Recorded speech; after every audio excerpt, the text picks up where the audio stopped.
जे कातिन्द्र सरगारि होननानै बुङोब्ला हिज लिटारि कन्ट्रिबिउसन आरो लिटारि कन्ट्रिबिउसना मा बिथांनि लिटारि कन्ट्रिबिउसना मामोन थुनलाइनि मा फोथाराव बिथाङा मा बिहोमा होलांदों फरायसा महरै फरायसुला फरायसुलि महरै जे फोरोंगिरिया माबा मोनसे फोरोङोब्ला नागिरनानै नायनो हायो इन्टारनेटाव नायनो हायो जोंनि हेन्डसेट जायफ्रा लेपटप दं कम्पिउटार दं न'आव एबा लाइब्रेरियाव हुइज कातिन्द्र सरगारि नायनो हायो नागिरबा फैगोन फैनांगौ बर' लिटारेचार बड' लिटारेचार बड' नभेल थारमाने बिथाङा मा लाइनाव मा जनाराव बिथाङा कन्ट्रिबिउसन होदों बे बाथ्राखौ मिथियो साप'ज उइलियाम शेक्सपियार होननानै बुंनाय लोगो लोगो सिगांथ' जों बिजाबल' फरायोमोन नाथाय जों दा इन्टारनेटाव नागिरनाय लोगो लोगो गुगोलाव नागिरनाय लोगो लोगो मोनगोन जे शेक्सपियारआ सासे मुंदांखा इंराज ड्रामाटिस्ट नाट्यकार माने थुनफावथाय लिरगिरि बेनिफ्राय बै इंलेन्डनि रेनेसा समनि सासे मुंदांखा लिरगिरि खन्थाइ लिरगिरि सनेट लिरगिरि थारमाने बिथाङा मा बिहोमा होदोंमोन जों बेयावनो मोनगोन किन्तु जोंनिया जों विकिपेडिया नागिरोब्ला बा बेलेग सर्स नागिरोब्ला जोंनिया दाबो जों बारा मोननो हाबाङा बर'आव बहुद खम मानोना जों बेयाव हाबनाया जों बिराद लासैसो हाबदों जोंनि थुनलाइया सिनायथि मोननायानो गनायथि मोननायानो बारा गोबाव जायाखै एइट सिडुलाव हाबनायानो बारा गोबाव जायाखै साहित्य एकाडेमियाव हाबनायानो बारा गोबाव जायाखै गतिके जेरैबादि लिटारेचार एभेलेबल जानांगौ जोंनि थुनलाइनि सोमोन्दै जोंनि लिरगिरिनि सोमोन्दै जों बेखौ मोना नाथाय आथिखालनि गियाननि खारथाया गियाननि खारनाया ओरैबायदि थांबाय ओरैबायदि स्पिडाव थांबाय जे जों गासैबो इनफरमेसनखौ गासैबो बाथ्राखौ जों आसि बिजौनो जों मोननांगौ फोरोंगिरिया माबा बुंदों सासे गेदेमा सुबुङा माबा लेक्सार होदों गतिके बिथाङा मा बुंदों बै मानसिनि सोमोन्दै बै मोनसे टपिकनि सोमोन्दै मा बुंदों जों बेखौ लोगो लोगो चेक खालामनो हायो क्रस चेक खालामनो हायो जे ओरैबायदि कातिन्द्र सरगियारिया ओरैबायदि सल'मा लिरदोंमोन मा सल'मा खोमसिनिफ्राय सोरांथिं सान मोखाङारि लामाजों बुनाय लोगो लोगो बिथांनि सल'माया ओंखारबोनांगौ बे सल'मायाव मा दं बियो ओंखारबोनांगौ जुदि किन्तु जोंनि बेलायाव दा बारा जाफुङाखै दासिमहालागै जाफुङाखै गतिके बे मोनसे रायखांनो गोनां रायज्लायनो गोनां मोनसे बाथ्रा जोंनि थुनलाइनि बेलायाव मोनसे लिमिटेसना दाबो दङ जों दाबो जोंनि थुनलाइखौ लिरनायफोरखौ बा जायफ्रा लिरगिरि बिथांमोननि बागै जिखिनि जारि नांगौ इनफरमेसन तथ्य बेखौ जों दाबो एभेलेबल खालामनो हायाखै डिजिटेल डमेनाव डिजिटेल स्पेसाव इन्टारनेटाव जों दाबो एभेलेबल खालामनो हायाखै बै डिजिटेल डमेन बा डिजिटेल स्पेसा मोनसे लाइब्रेरि बादि बेयाव जों बे माबाखौ बुनाय लोगो लोगो बेयाव ओंखारगोन पार्टिकुलार बिजाबा ओंखारगोन पार्टिकुलार अथर हिसाबै बिथांनि माबाया ओंखारगोन बिथाङा मा लिरदों बे ओंखारगोन बिदि बे बुस्थुआ जोंनियाव दासिम फैयाखै किन्तु लासैनो फैगोन जानांगौ जे जों जेसेबां सरसा खालामगोन जेसेबां सर' खालामगोन बियो फैगोन आरो in the age of टेक्न'लजिकेल Bum science and टेक्न'लजिनि जि बेरफ्रु सारनाय बे बेरफ्रु सारनायाव जोंबो माने फासयनानै थानो हाया जोंबो माने बे टेक्न'लजिजोंनो जों थांफानांगोन आजिखालि जिहेतु जों मबाइलजोंनो जों माने पेमेन्टनिफ्राय आरम्भ खालामनानै लाइटनि बिल होनायनिफ्राय गेसनि बिल होनायनिफ्राय एडमिसन फी होनायनिफ्राय जों एडमिसन लायोब्ला जों मा स्वयं पर्टेलाव जों अनलाइनावसो होनांगौ ना होमबा गतिके सब अनलाइन जों जायो डिजिटेल माबाजोंनो जायो गतिके जों फरायनायाबो बेजोंनो खारदों गतिके आं बे लाइनजों जों सिन्ता खालामनांसिगौ जों बर' हारिया सिन्ता खालामनांसिगौ आरो बिसोरनि सिगां नोंसोर जिहेतु सोलोंनायाव एडभान्सड जोंनि गामिनि जाम्बा जाब्थाया हयथ' फसायनानै दङ नोंसोर खिन्थु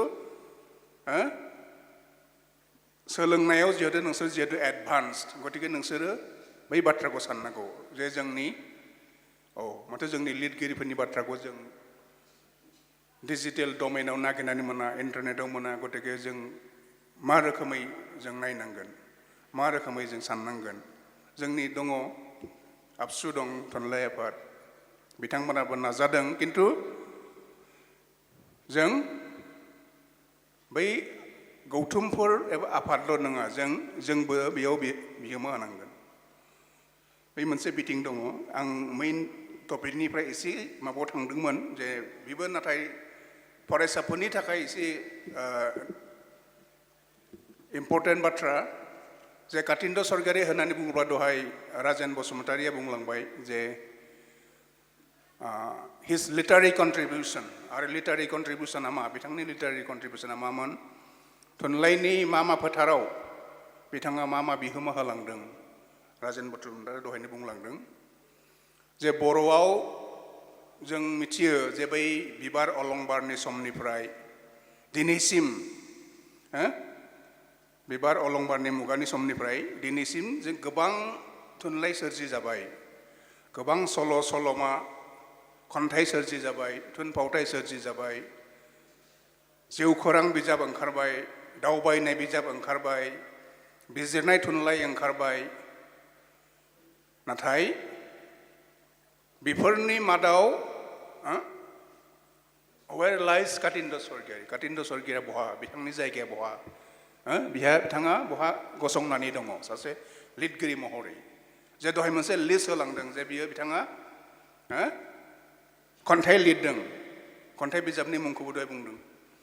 सल'मा लिरलांदों गांथाम सल'मानि मुं बुंदों खोमसिनिफ्राय सोरांथिं सानमोखांनि लामाजों आरो जारौलि बिथाङा थुनफावथायबो लिरदों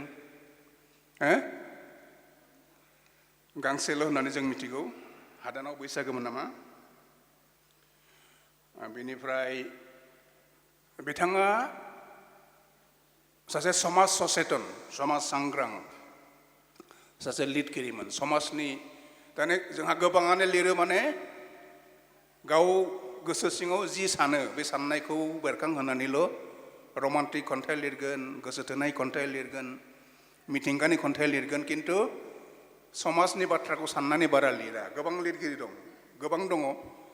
बिथाङा माने खन्थाइगिरि महरै गावनि गोसोनि साननायखौ बेरखांहोनानैल' लिरो किन्तु कातिन्द्र सरगियारिया बिदि नङामोन बिथाङा समाजनि बाथ्राखौ सानोमोन बर' हारिनि बाथ्रा सानोमोन आरो बिथाङा जि समाव जोनोम जादों 1964 नि उनाव बर'नि जारिमिना आरम्भ 1967 आव आबसु फैदों पिटिसि फैदों गतिके डेफिनेटलि आबसुनि आन्दलन पिटिसिनि आन्दलन आरो बिनि उनावथ' जों बयबो मिथिगौ आसाम आन्दलननि उनाव आसामाव एजिपि सरकार जाबाय रिजनेल पार्टिनि आरो बिनि उनाव UN उपेन्द्रनाथ ब्रह्मनि दैदेननायाव बड'फानि दैदेननायाव गोख्रोंसिन आन्दलन फर सेपारेट स्टेट गतिके बै समाव थुनलाइ सोरजिनाय बिथाङा जोंनि कन्टेम्परारि हयथ' बिथांनि डेट अफ बार्थखौ नायोबा हयथ' आंनि एसे उन किन्तु जों कन्टेम्परारियानो आंनो 61 बिथांनो 1964 किन्तु जों प्राय कन्टेम्परारि हयथ' जोंना माबाया बेलेग एक्सुवेल जोनोमनि साना बेलेग आरो सार्टिफिकेटआव लिरनाया बेलेग मानोना जों जि समाव जों जोनोम मोन्दोंमोन बे समाव जों हस्पिटालाव जोनोम मोनाखैमोन जोंहा बै समाव गामियावनो जोनोम होयोमोन गतिके जोंहा कम्पालसरि बार्थ सार्टिफिकेट गैयामोन कम्पालसरि डेथ सार्टिफिकेटबो गैयामोन किन्तु आजिखालि नांगौ जाहैबाय जेरावबो नांगौ सोरखारि माबा मोनसे कारणे नांगौ जिखुनु माबानि कारणे नांगौ बार्थ एन्ड डेथ सार्टिफिकेटआ किन्तु बै समाव बिदि नङामोन किन्तु आं बुंनाय बाथ्राया जाहैबाय बिथाङा जि समाव जोनोम जादोंमोन जि समाव थुनलाइ सोरजिदोंमोन बै समा जाहैबाय बर'नि जारिमिनाव एखेबारे गोदौफुनाय माने आन्दलननि सम पलिटिकेल मुभमेन्टनि सम बै समावनो रमान स्क्रिप्ट आन्दलन बिथांनि सानमोखांरि लामाजों सल'माखौ फरायबा नुगोन बेयाव बै सालबारि स्कुलाव माबोरै रमान हांखोनि माबानि कारनै माबायदि स्टुडेन्टफ्रा ओंखारबोदोंमोन प्रसेसन खालामदोंमोन बेफोर दं बे नभेलाव लिरनाय दं गामिनि बाथ्राबो दं बेलेग बेलेग दं बेनिफ्राय बेयाव दङ एनडिएफबिनि एक्टिभिटि बिनि सासे हिर' मेइन हिर'आ बेनोमोन जायनि थाखाय बिनि हाबायानो फेलें जादों बे रोखोमनि सल'खौ लाबोदों आरो बिथांनि गुबुन गांसे सल'मा खोमसिनिफ्राय सोरांथिं बेयाव बिथाङा मा लाबोदों बिथाङा जिहेतु माहारियारि सांग्रां सासे समाज सचेतन सासे लिरगिरि बिथाङा मा लाबोदों बै समाव बर'फोरनि गेजेराव आन्दलननि समाव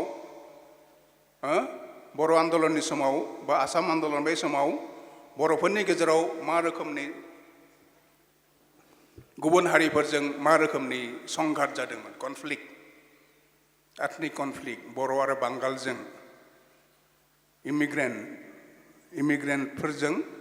इमिग्रेन्ट मुस्लिमफोरजों बर'फोरा बै आनन्द बाजारनि खाथि खाला एखेबारे बरपेटा खाथिसिम गासैबो ओनसोलाव माबायदि दांगाबाजि जादोंमोन बेखौ लानानैनो बे सल'मायाव बिथाङा सावगारिबोदों गतिके आं बुंनो नागिरनाया जाहैबाय बिथाङा माने सांग्रां समाजारि सांग्रां सासे लिरगिरिमोन गतिके गावनि लिरनायनि गेजेरजों समाजनि सावगारिखौ एखेबारे रोखायै बिथाङा बेरखांहोदों बिथांनि नभेलाव बिदिनो सल'मा हंला पन्डितआव गोबां सल'फोर दं बिनि मादाव हंला पन्डित होननाय मोनसे सल' दं गतिके बै सल'फोरावबो बै समनि बर'फोरनि सावगारि गामियारि जिउनि सावगारि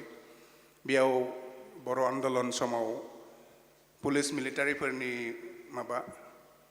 उदखारि पुलिस मिलिटारिफोरनि गाग्लोबनाय बर' गामियाव सेंग्राफोरखौ नागिरनाय आर्मिया बे रोखोमनि बाथ्राफ्रा बेयाव दं आरो बिथांनि खन्थाइनि सोमोन्दै अबस्से आं बुंनाय नङा बिथाङा खन्थाइ बिजाब बे लिरदों आरो बिनि अनगायै बिथांनि गुबुन मोनसे कन्ट्रिबिउसना जाहैबाय बिथाङा जार्नालिस्टिक राइटिं थुलुंगा प्रेसनि बाथ्राखौ दहाय सीताराम बिथाङा बुंदों किन्तु बे थुलुंगा प्रेस जानायनि सिगां थुलुंगा प्रेसखौ गायसंदोंमोन बै कनकेश्वर नार्जारी बिथाङा जेब्ला इन्टारिम नङा बिथाङा इलेक्सन जायाखैमोन किन्तु माबानि बिबानखौ मोनदोंमोन बिटिसि जायाखै बे समाव बिएसि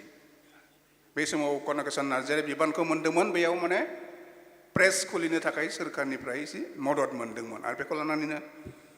बिथांमोना खुलिदोंमोन बे प्रेसखौ बे प्रेसआ दाबो दं नाथाय हयथ' बिथांनि फेमिलिया बिनि माबायाव गैलिया गुबुनफोरनि आखायाव दङ किन्तु बिनि सिगांनो बिथांमोना थुलुंगा होननाय मोनसे मेगाजिन दिहुनदोंमोन उइकलि निउज मेगाजिन पुरापुरि निउजल' नङा निउज एन्ड भिउज निउजजों लोगोसे आर्टिकल्सफोर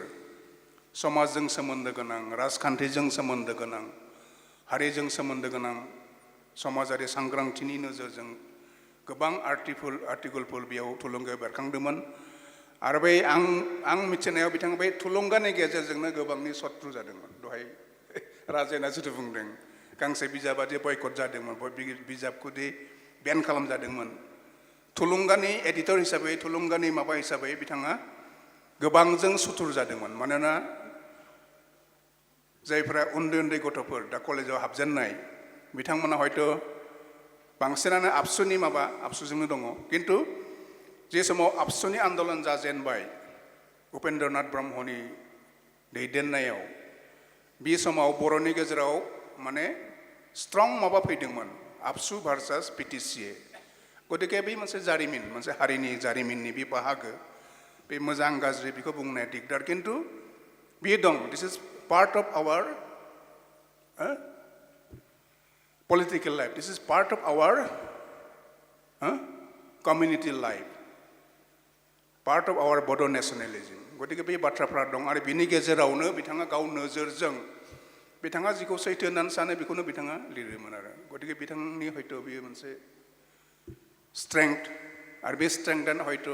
मोनसे उइकनेसबो जानो हागौ जायनि थाखाय बिथांखौ गोबाङा सुथुर हिसाबै नायदोंमोन शत्रु हिसाबै नायदोंमोन बे रोखोमनि गोबां बाथ्रा दङ आरो हयथ' बिथांनि सोमोन्दै सोरबा लिरोब्ला बिथांनि बायोग्राफि सोरबा लिरोब्ला बे बाथ्राफोरखौ लाबोगोन आं नुनायाव आं मिथिनायाव दिनैसिम रावबो लिराखै बिथांनि बायोग्राफिखौ आरो दहाय राजेन बसुमतारी जि बाथ्रा बुंदों जे बिथांनि जायफोर बिजाबफोर दङ बे बिजाबफोरखौ माने ज' खालामनानै जथायै मोनसे दिहुननायनि राहा खालामनांगौ आसलते गुबुन हारिफोरनि गेजेराव जों नुगोन जे सासे लिरगिरिनि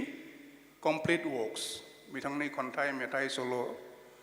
जिखिनि सोरजिथाय दं गासैखौबो ज' खालामनानै गांसे गेदेर बिजाब दिहुननाय जायो जोंना बर'आव बे कालचारा माने बिदि फैयाखै आरम्भ जाथ'वाखै जाहांबाय बे जानांसिगौ गतिके जों नुयो जोंहा बिजनियाव लकेश्वर ब्रह्मनि मुङै बिदि सान खुंनाय जायो आरो सिगांसिन इसान मुसाहारिनि सान खुंनाय जाजेनदोंमोन कटन कलेजाव बिनि उनाव सेरफांगुरियाव जनता कलेजाव सतीश चन्द्र बसुमतारीनि मुङै आरो बिनि उनाव गसाइगाव कलेजाव जोंहा नीलेश्वर ब्रह्मनि सायाव बिदि खुंनाय जायो बिदि हाबाफारि खुंनाय जायो आरो बेयाव सालबारि कलेजाव दि कातिन्द्र ब्रह्मनि कातिन्द्र सरगियारिनि मुङै बिदि सान फालिनाय जायो बे मोनसे गोजोनथाव बाथ्रा बेनि गेजेरजों जों कातिन्द्र सरगियारिखौ जों यां जेनेरेसननि खाथिथाराव जों लांनो हागोन आरो यां जेनेरेसननि खाथिथारावल' नङा जोंनि जायफोर फोरोंगिरिफोर दं जोंनि सानसुमैफोर दं बिथांमोननि गेजेरावबो बै कातिन्द्र ब्रह्मनि सोमोन्दै जों मिथिस्लाबनो हायै जायफोर बाथ्रा दं बेफोरखौ जों सोराङाव लाबोनो हागोन आरो मानोना थुनलाइ होननानै बुङोब्ला समाज होननानै बुङोब्ला हारिमु होननानै बुङोब्ला बे मोनसे बोहैथि दाहार जे बियो बोहैलांबाय थानांगोन जे मोनसे माबायाव दोनोब्ला हयथ' मोनसे समाव बेखौ बावलांगोन जों बेखौ सरसा खालामबाय थानांगौ सर' खालामबाय थानांगौ बिनि गेजेरजोंसो थुनलाइनि बिथाङा सोरजिलांनाय थुनलाइनि बिथाङा सोरजिलांनाय मेथाइनि थुनफावथायनि सल'मानि खन्थाइनि जों गोदान ओंथि मानोना सम सोलायनाय लोगो लोगो समाजारि थासारियाबो सोलायलाङो 100 बोसोर सिगां आं जितु साननानै जितु लिरदोंमोन बै समाव जोंनि मानसिफ्रा हयथ' बुजियाखैमोन खिन्थु 100 बोसोरनि उनाव हयथ' दानि जेनेरेसना दानि फरायग्राफ्रा बे बाथ्राखौनो हयथ' गोदान रोखोमै हयथ' बुजिनानै मोननो हागौ मानोना दानि ससियेल रियेलिटिया बेलेग 100 बोसोर सिगां जितुमोन बिदि नङा दानि ससियेल रियेलिटिया बेलेग हयथ' बै समनि जों सोमोन्दो दं खिन्थु ससियेल रियेलिटिया चेन्ज जायो गतिके बिथाङा गोबां कन्ट्रिबिउसन दं बिथाङा सासे लिरिसिस्टमोन रेडिअ'नि मेथाइ लिरगिरि रिकगनाइज मेथाइ लिरगिरि खन्थाइगिरिल' नङामोन बिथांनि मेथाइआ माबायाव रेडिअ' गाबो माने जों रेडिअ' खोनानो मोनो आरो बिथाङा गोबां कन्ट्रिबिउसन दं हि वाज अलस' ए ट्रान्सलेटर बिथाङा गांथाम बिजाब मुंदांखा लिरगिरिफोरनि गांथाम बिजाब बिथाङा राव सोलायदोंमोन जाहैबाय कागजनि नाव कागज की नाव लेखा बिलाइनि नाव किसान चन्द्र हिन्दीनिफ्राय बेनिफ्राय मामनि रयसम गस्वामीनि मामरे धरा तरवाल बेखौ माराम जानाय थुंग्रि बेनिफ्राय बारग' हादर बेंगिरि एपिजे आब्दुल कालामनि गांसे मुंदांखा बिजाब बेखौ गुबुना अरनि गांखं होननानैबो दोनदों नामा अगनिर देवका किन्तु कातिन्द्र होनायनि मुङा एसे बेलेग अर नांनाय गोसो बिथाङा अर नांनाय गोसो होननानै दानस्लायदों इगनाइटेड माइन्ड्स गतिके अलराउन्ड कन्ट्रिबिउसन बिथाङा फरायसा समावनो बेखिनिखौ मावदों आरो क्लास 5 निफ्रायनो बिथाङा बे जितु लिरनायनि जितु जार्नि बिथाङा आरम्भ खालामदोंमोन स्कुल मेगाजिनाव असमियावबो लिरदोंमोन बर'आवबो लिरदोंमोन आरो जोंनि जायफोर कन्टेम्परारि आथिखालनिफ्रा बेलेग आथिखालनिफ्राथ' बर' माने बर'ल' रोंगौ असमिया लिरनोबो रोङा बुंनोबो रोङा खिन्थु लास्टाव उपाय गैयिनि बिथांमोना असमियाखौ सोलोंनो गोनां जायो जायगानिफ्राय बायजोआव जेब्ला थाङो साख्रि ओंखारनाय जेब्ला थांगोन बिनिफ्राय गुवाहाटियाव जेब्ला फरायहैगोन कलकाता मुम्बाइआव जेब्ला फरायनो थांगोन अब्ला बिथांमोना इंराजिखौ एखेबारे पिकआप खालामथारनांगोन हिन्दीखौ पिकआप खालामनांगोन गतिके लेंगुवेज एक्विजिसन बेबो मोनसे गेदेर बाथ्रा जेखौबो जों सोलोंनांगौ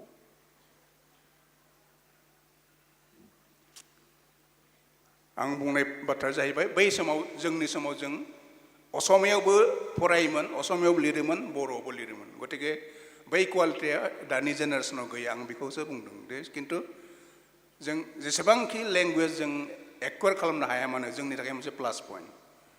जे जों बर'आवल' एक्सपार्ट बर'ल' रोंगोन जे बर'खौल' बुंनानै जों बेलेगाव थांनो हागोन हायार एडुकेसन लाहैनो हागोन साख्रि मोनहैनो हागोन APSC UPSCआव जों हाबहैनो हागोन हयथ' बिदि सानोबा भुल जागोन बेनिफ्राय थांनानै जों कम्पिउटार साइन्स बा साइन्सनि बेलेग बेलेग साबजेक्टआव जों मोजाङै MSc फरायनानै बिनि उनाव PhD खालामनानै मोजां मोजां पजिसन लाहैनो हागोन हयथ' बिदि सानोबा गोरोन्थि मानोना बर'जों लोगोसे जों इंराजिखौ सोलोंनांगोन आरो असमनि बाहेरायाव थांबा जों हिन्दीखौबो पिकआप खालामनांगोन आरो आसामनि भितरावबा जों स्टेट लेंगुवेज हिसाबै जों असमियाखौबो सोलोंनांगोन एटलिस्ट निउस पेपारखौ फरायनो हानाय मा लिरो निउस पेपाराव मा ओंखारो आजिखालिथ' ससियेल मिडियायावनो निउस पेपार सब फरायनो हायो भिडिअ फैयो मा फैयो गतिके लेंगुवेजनि बिथिङावबो जों नोजोर होनांगोन खिन्थु जोंनि समाव जों बाइलेंगुवेलमोन माल्टिलिंगुवेलमोन दा आरो जों बांसिनै माल्टिलिंगुवेल जानो नाजानांगौ बर'आवल' एक्सपार्ट जाबा जानाय नङा गुबुन रावावबो जों एक्सपार्ट जानांगोन होमब्लासो जों फरायसा महरै जों साक्सेस जानो हागोन गावखौ मोजाङै जों राफोदसिनै जों माबानो हागोन मानोना दा जाहैबाय कम्पिटिसननि जुग बादायलायनायनि मुगा बेयाव जों गावनि साबजेक्टखौथ' जों फरायखानांगोन नाथाय गावनि साबजेक्टनि गियानखौ जों बांसिन खालामनो थाखाय बांसिन राफोदसिन खालामनो थाखाय रोंखा राखासिन खालामनो थाखाय रिचसिन खालामनो थाखाय जों लेंगुवेज स्किलखौबो आजिखालि स्किल बाथ्राया खोब फैबाय जेरावबो स्किल नांसिगौ मा नांसिगौ गतिके भेलु एडेड माबा फैबाय नতুन गोदान कनसेप्टफोर SEC साबजेक्ट दङ AEC साबजेक्ट बेलेग बेलेग कनसेप्टफोर गतिके बेजों जुगजों गोरोबहोनानै नोंसोरबो जोंनि फरायसुलिफ्राबो थांनांगोन गतिके बेयाव जों कातिन्द्र स्वर्गियारिनि दिनैनि जिथु सान गोसोखांनाय सान बेयाव आं कातिन्द्र स्वर्गियारिनि सोमोन्दै बुंनायनि लोगोसे फरायसुलिफोरनि थाखाय खामानियाव फैथाव बादियै आं बे बाथ्राखौ बुंबाय जे जों गोबां स्किलखौ जों एक्वायर खालामनांगोन बिनि भितराव लेंगुवेज स्किल सफ्ट स्किल दं बेलेग स्किल दं आजिखालि बिनि सायाव गुरुत्व होनाय जायो मानोना जों क्लासाव जि सोलोङो टिचारा जि फोरोङो बेल' नङा बेजों लोगोसे बायदि रोखोमनि स्किलखौ जों एक्वायर खालामनांगौ आहरन खालामनांगौ लानो नाजानांगौ गतिके आं बेखौनो खावलायगोन फरायसुलिफोरखौ जे जोंहा जुदि थुनलाइनि लाइनाव इन्टारेस्ट दं मेथाइ लिरनायाव इन्टारेस्ट दं अब्लानिया जों हयथ' कातिन्द्र स्वर्गियारिनिफ्राय जों थुलुंगा लानानै जों सिगांलांनो हायो आरो जुदि थुनलाइयाव इन्टारेस्ट गैयाब्लाबो जों मिथिनांगौ हु वाज हि मानोना बिथाङा जोंनि ओनसोलनिनो नाथाय बिथांजों खाथि सोमोन्दो गोनां राजेन बसुमतारी दं सीताराम बसुमतारी आंबो गुवाहाटियाव लोगो मोन्दों बिथांखौ माने जि समनिफ्राय बिथाङा गुवाहाटियाव थायोमोन रानिनि गंसे स्कुलाव खामानि मावोमोन बेनिफ्राय दातालपारायाव थायोमोन सम्पबति स्कुलाव साख्रि मावोमोन थुलुंगानि थाखाय मावोमोन थुलुंगा प्रेसआव बेनि समब्रा समब्रि बिथाङा थुनलाइ आफादनि माबायाव थाङोमोन अफिसाव बै समाव गणेशगुरियाव दंमोन कटाबारि दानि कटाबारियाव गैयामोन आरो बेयाव डि बड'नि एडिटिंनि खामानियाव बिथाङा दंमोन गोबां बोसोर डि बड'नि एडिटिंनि माबायाव दंमोन आरो बिथाङा माने बै समनि बर' हारिनि जि जौगानायनि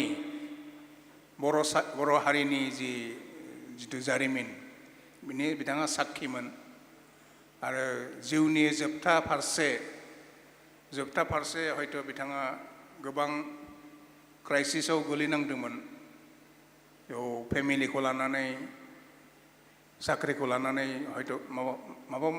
हयथ' फैदोंमोन माबाफोर क्राइसिस जेंनाफोर आरो बिनि जाहोनावनो जानो हागौ बिथाङा खम बैसोआवनो खम माने जिहेतु आंनिख्रुइ उन्दै आरो जोंनिखि सिगां लिरफुबाय थानाय समावनो जिहेतु बिथाङा सोरगोआरि जालांबाय रुंसारि जालांबाय बेखायनो जों बुंनांगोन जे बिथाङा थुनलाइ सोरजिफुबाय थानाय समावनो बिथाङा जोंनि गेजेरनिफ्राय बिथाङा जानगारलांनो गोनां जादों नाथाय बिथाङा बिथांनि लिरनायनि गेजेरजों सोरजिथायनि गेजेरजों खन्थाइनि गेजेरजों बिथांनि लिरिक माने मेथाइ रेडिअ' मेथाइ बा गुबुन गुबुन मेथाइनि गेजेरजों सल'मानि गेजेरजों सल'नि गेजेरजों बिथाङा थुलुंगा लाइसियाव जि रोखोमनि लिरलांदों बिथांनि जे खोलोमनि जि लिरनाय बे लिरनायनि गेजेरजों बिथाङा गावनि रोखा सिनायथिखौ होलांदों बिनि थाखाय दिनैसिम बिथांखौ जों गोसोखाङो आरो गोसोखांबाय थागोन नाथाय आं बेखौल' खावलायगोन जे जों बिदि खुंनांगौ गोसोखां सान खुंनांगौ बोसोराव खनसे बिथांखौ गोसोखांनांगौ बिथांनि लिटारि कन्ट्रिबिउसन्सनि सोमोन्दै जों सावरायनांगौ बेजों लोगोसे नाथाय पार्मानेन्ट हिसाबै जों हयथ' बिथांनि जायफोर थुनलाइ सोरजि बिथाङा लिरनानै गालांनाय हयथ' सेबखांजायाखै बिथाङा लिरनानै गालांनाय सेबखांलांदों नाथाय दा जों मोननो हालिया बिजाब गलाफ्राव जों बायनो नागिरबा फरायनो नागिरबा दा हयथ' मोनलिया एभेलेबल प्रिन्ट माबा गैलिया गतिके जों बै बिजाबफोरखौ दिहुनफिननायनि राहा लानांगौ सालबारि थुनलाइ आफादानो जा बा दहाय जितु बुंदोंमोन मोनसे ट्रास्ट खुलिनानै हयथ' जों बे बिथिङाव जों नाजानो हायो आं बेखौनो खावलायगोन जे बिथांनि सोरजिलांनाय थुनलाइफोरखौ जथुमनानै ज' खालामनानै जों सेबखांनायनि राहा लानांगौ आरो बिनि गेजेरजों बिथांनि थुनलाइ सोरजिफोरखौ जों फोथांनानै लाखिनांगौ मानोना बियो जोंनि हारिनि थाखाय थुनलाइनि थाखाय बियो मोनसे एंगारनो हायै बाहागो हारिनि जोंनि थुनलाइनि एंगारनो हायै बाहागो जों बेफोरखौ जों एखेबारे थैनो रोङि खालामनानै लाखिनांगौ आं सुंद'यै बेखिनिखौनो बुंबाय आं मिजिंथियो जे जोंनि उन्दै फरायसुला फरायसुलिफ्रा बिथांनि जिउनिफ्राय बिथांनि थुनलाइ सोरजिनिफ्राय गोबां बाथ्रा सोलोंनो हागोन बिथांनि थुलुंगाथाव लिरनायनिफ्राय थुलुंगा लानानै बिथांमोना जिउआव सिगांलांनो थाखाय गोदानै इन्सपिरेसन लानानै सिगांलांगोन आं बेखौनो खावलायो गोजोन्थों भिडिअखौ नायनायनि थाखाय साबायखर गोजोन्थों